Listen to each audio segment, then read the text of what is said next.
महाराष्ट्र की 6 राज्यसभा सीटों पर 10 जून को वोट डाले गए। चुनाव परिणाम में बीजेपी को 3, शिवसेना, एनसीपी और कांग्रेस को एक सीट पर जीत मिली है। चुनाव का सबसे ज्यादा चौंकाने वाला फैक्टर बीजेपी के तीसरे उम्मीदवार की जीत है। बीजेपी के 2 उम्मीदवारों की जीत पक्की मानी जा रही थी, लेकिन पूर्व मुख्यमंत्री देवेंद्र फडणवीस ने तीसरी जीत भी दिला दी। ऐसे में समझना जरूरी हो जाता है कि क्या महाविकास अघाड़ी में पार्टियों ने एक दूसरे का साथ नहीं दिया? जीत के लिए फडणवीस ने क्या जादू किया? महाराष्ट्र में एमवीए की सरकार, लेकिन सबसे ज्यादा वोट बीजेपी उम्मीदवारों को मिले हैं।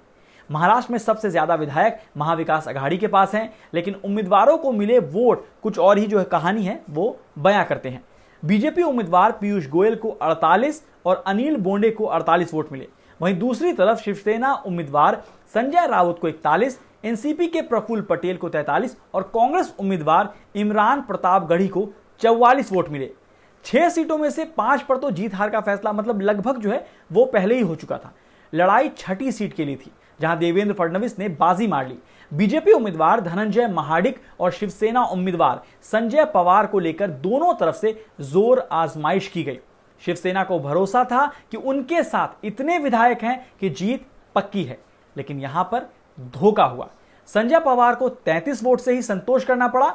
बीजेपी के धनंजय महाडिक 41.56 वोट पाकर जीत गए। एमवीए के 3 वोट जो हैं वो खराब हुए, लेकिन क्या ये मिल जाते तो जीत पक्की थी? वोटों की संख्या देखकर तो जवाब ना है।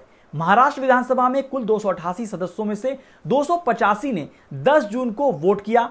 एनसीपी के 2 सदस्य कैबिनेट मंत्री नवाब मलिक और पूर्व गृह मंत्री अनिल देशमुख को कोर्ट ने वोट डालने से रोक दिया था। शिवसेना विधायक रमेश लेख को जो है रमेश लेख का जो निधन है वो हो गया था पिछले महीने।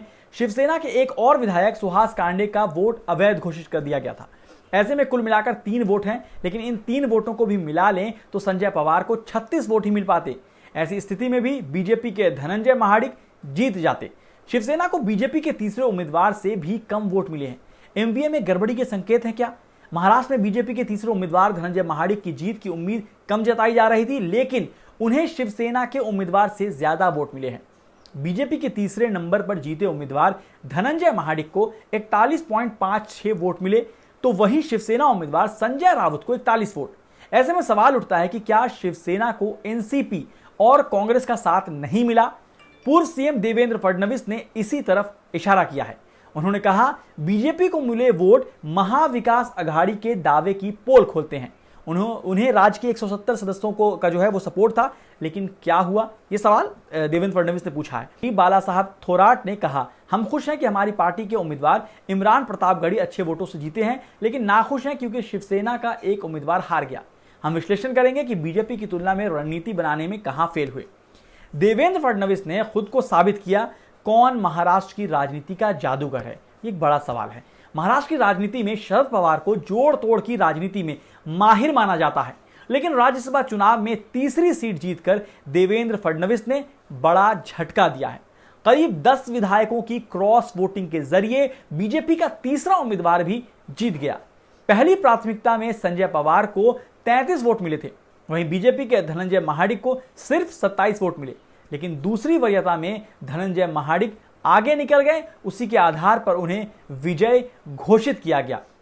खुद शरद पवार ने कहा, बीजेपी के पक्ष में अधिक निर्दलीय विधायक थे। चमत्कार को स्वीकार करना होगा, बीजेपी नेता देवेंद्र फडणवीस निर्दलीय और छोटे दलों को अपनी ओर खींचने में सफल रहे। वहीं संजय राउत ने बीजेपी के तीसरे उम्मीदवार की जीत पर सवाल खड़े किए हैं। उन्होंने कहा कि मुझे नहीं लगता कि बीजेपी की जीत हुई है, वो दूसरी वरीयता के आधार पर जीते हैं। बाकी खबरों के लिए आप देखते रहिए द क्विंट और क्विंट हिंदी।